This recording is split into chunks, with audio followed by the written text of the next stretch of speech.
Mapema tu nilikwambia tangu mchana. Nilikwambia huyu kuna kitu ambacho yeye alikianzisha kutugusia mai wetu. Yaani ni kitu ambacho kilikuwa kinatuma. Tunajua muda wote tunaweza tukampelekea moto. Ni kumbukumbu nzuri ndani ya Zanzibar, ndani ya hii misimu mitatu Azam atogea makombe mawili. Kama unakumbuka kombe la mwisho la Mapinduzi, Azam tulimfunga kwa mikwaju ya penalty na msimu huu tumemfunga tena kwa mikwaju ya penalty. Wakiwa vile vile wanaendelea kurudia makosa yao. Kwa hiyo mwaka huu kidogo kuna utofauti. Mchezo wa leo kama mmefuatilia vizuri, wazaji wa Yanga wengi walikuwa wachezi ile totally kama ambavyo Azam wanacheza. Azam leo aliamua kuja kwamba hana mchezo mwingine mbele wa maana, lakini sisi tuna michezo miwili ya ligi, lakini baadaye tuna mchezo mkubwa wa klabu bingwa. Tulikuwa tunahitaji kulinda wachezaji wetu bora wasije wakapata injuries zisizokuwa za lazima. Kwa hiyo wanaweza kaonekana wametugea ushindani mkubwa, lakini haikuwa hivyo. Hawana quality ya kucheza na Yanga. Sababu striker force wao kimwangalia Kitambala bora anaonekana ni mchezaji mzuri akicheza na vilabu vingine. Lakini kwenye ukuta ule wenye Dickson Job, Ibrahim Baka, Bakari Nondo alikuwa ni mchezaji wa kawaida sana. Yaani watu walikuwa wanachukua mipira kiwepesi, alikuwa tugee ushindani mpaka mwisho wa siku anakuja kutolewa. Sisi wenyewe tayari tulikuwa tumeshakubali kwamba yule hawezi tena kuscore goal. Lakini mwisho wa siku wakaja kufanya makosa ndani ya penalty box, tukakosa penalty. Watu waliona kama tayari temper ya timu yetu inaweza kama imeshuka down, lakini kwa sababu ya quality wachezaji wa Young Africans uliona walirudi mchezoni na waliweza kumaliza zile dakika 90 na kuongeza 30 nyingine, na bado tuliweza kwenda kubiti nao kwenye penalty. Kwa hiyo kwetu tunasherehekea ni mafanikio. Miaka yote hii ya hivi karibuni tunavyokuja Zanzibar tunachukua makombe, tukienda wapi kwenye ligi tunachukua makombe. Ninachofurahia ni kwamba makombe tunayobeba yote ni ya benki. Tunachukua la CRDB, tunachukua NBC, mpaka wametuletea na NMB nalo tumebeba. Kwa hiyo mabenki haya yanatakiwa ajitafakari mara mbili. Yanga wametoa tenda ya uwanja pale, na wao kwa kama mabenki Yanga wanaonekana kabisa kwenye makombe yao, Yanga wanabeba makombe yote. Kwa hiyo waje wakaze, waonyeshe namna gani wanaweza kuisupport Yanga pia kwenye ujenzi wake wa uwanja. Sisi tuna enjoy. Baada ya mikwaju ya penalty, baadhi ya mashabiki walikuwa wakiamini Azam FC pengine ataweza kufanikiwa kupata kombe hili kwa kile ambacho kilikuwa kikionekana hasa kwenye maeneo ya goalkeeping, lakini Msheri ni kama amekuja kuonesha surprise nyingine. Hii unalizungumzaje Godi Yanga? Kwanza niwaambie kitu kimoja. Msheri ni goalkeeper bora sana kwenye nchi yetu ya Tanzania. Kama isingelikuwa Djigui Diarra, saizi tungekuwa tunazungumza mengine kuhusiana na Abu Twalib Msheri. Mimi nikifikiria tu kitu kidogo, Abu Twalib Msheri anapotoka Mtibwa na clean sheet zake za kutosha akaja Yanga akamaliza kama goalkeeper namba 2 mwenye clean sheet nyingi kwenye ligi kuu Tanzania bara baada ya Djigui Diarra kuwa namba 1. Yaani kwenye timu yetu alikuwa ni Djigui Diarra nafasi ya 2, Msheri nafasi ya 3, ndo akaja kina Ismaila na watu wengine. So tuna goalkeeper mzuri ambaye ni second goalkeeper. Lakini ukiacha hivyo, hii michuano ya Mapinduzi Cup ni kama takriban msimu wa 3, akija kwenye Mapinduzi, akija kwenye Muungano, kaja tena kwenye Mapinduzi, bado anafanya vizuri.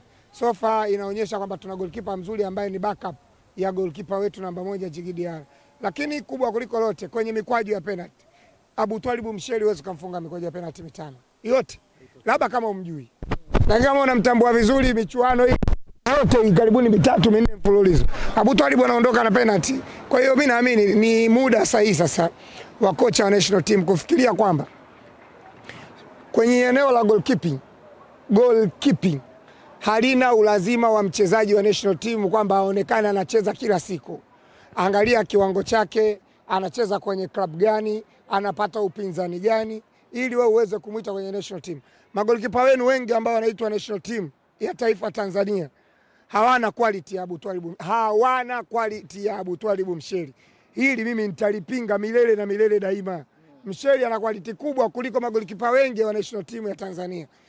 Sijui ni kwa sababu hawamuoni akicheza kwenye timu ya Yanga, lakini wanasahau kwamba upinzani wanaopata Yanga ni mkubwa kuliko hao ambao wanaoitwa timu ya taifa eti kwa kutokana na kwamba wanacheza kwenye ligi. Hivi leo upinzani wanaopata mfano magolikipa hao wa timu zingine hawa ambao wanaitwa ni sawa na upinzani wanaopata Msheri mazoezini kwa Yanga. Yaani Msheri mazoezini anashambuliwa na Pakome, Msheri mazoezini anashambuliwa na Duke Abuya, Msheri mazoezini tena yani anashambuliwa na Okelo. Alafu wewe umuone Msheri sio golikipa mzuri, umuite golikipa wako anayefungwa huko kwenye vilabu vyake vya kamkumbe. Mimi siwezi kuliafiki. Hapa niseme Abu Twalibu Msheli ni national team goalkeeper material. Unataka ndio hivyo, utaki kalale ujambe unuke. Godi nimeambia muombe msamaha sasa Musa Bala Conte kwa kile ambacho amekionyesha leo uwanjani. Sio tu kumuomba msamaha. Ni kwamba hakupata nafasi ya kucheza. Na mashabiki wengi wa Young Africans walikuwa wanataka wachezaji wetu ambao wamesajiliwa wapate muda sahihi wa kucheza, yani muda mwingi wa kucheza. Na nafasi nzuri ilikuwa ni hii Mapinduzi Cup. Mapinduzi Cup unapata nafasi ya kuchezesha wachezaji wako ambao hawapati muda mwingi wa kucheza. Shida ni kwamba Mapinduzi imekuja nyakati ambazo sisi tunahitaji timu yetu ambayo ilikuwa haichezi mechi muda mrefu ipate nafasi ya kucheza ili ende ikafanya vizuri kwenye michuano ya kimataifa. Kwa hiyo Musa Bala Conte kapata nafasi ya kucheza, kaonyesha namna gani anaweza akacheza defensive midfielder akiwa kwenye role ya peke yake. Kwa sababu Bala Conte leo hakuwa anacheza pivot wala nini. Alikuwa anacheza kwenye role ya peke yake. Niliona kwenye ile kupasha misuli. Mwalimu alikuwa amepanga ile backline akamchukua na Bala Conte akamweka kwa mbele yake. Wakati wanafanya warm up, namna ambavyo wanaweza wakaokoa na wakaanza mashambulizi yao kutokea kwa Bala Conte. Kacheza vizuri, so far na sisi tumelizika na kiwango chake. Aendelee kucheza. Wale ambao walikuwa wanasema asikubali kwenda Manyoni. Na sisi tunasema amebaki Yanga ili akufunge vizuri. Sababu unamwambia mchezaji bora asikubali kwenda Manyoni ili aje kukazia akufunge. Na kweli Bala Conte hajakubali kwenda Manyoni. Amebaki ili akukazia akufunge. Kwa hiyo wajiandae madunduka makolo bwanji kuhukumiwa na Musa Bala Conte ambaye amekataa kwenda Manyoni. Makolo kesho mnawakaribisha kupiga picha. Bana, nimemsikia afisa habari wa Young Africans, mwenyekiti wa wasemaji Ali Shaban Kamwe ametoa ofa kwa mashabiki wa tani zetu madunduka makolo bwanji, na mimi ninao maswaiba zangu, marafiki zangu, nitawaomba kesho mapema, sababu na sisi tutaondoka, wawahi mapema makao makuu ya Club Jangwani wapate kupiga picha na kombe. Kwa sababu sisi hapa tayari, mimi sidhani katika hii miaka ya hivi karibuni kila kombe la Yanga ambalo tumechukua nimebahatika kupiga nalo picha. Yaani lolote unalojua wewe ambalo Yanga amebeba nimebahatika kupiga nalo picha. Sasa madunduka kwa sababu hawajapata nafasi ya kupiga picha na kombe, basi karibuni Jangwani na sisi tutakuwa pale kwa ajili ya ulinzi na usalama. Wasiondoke nalo sababu wezi.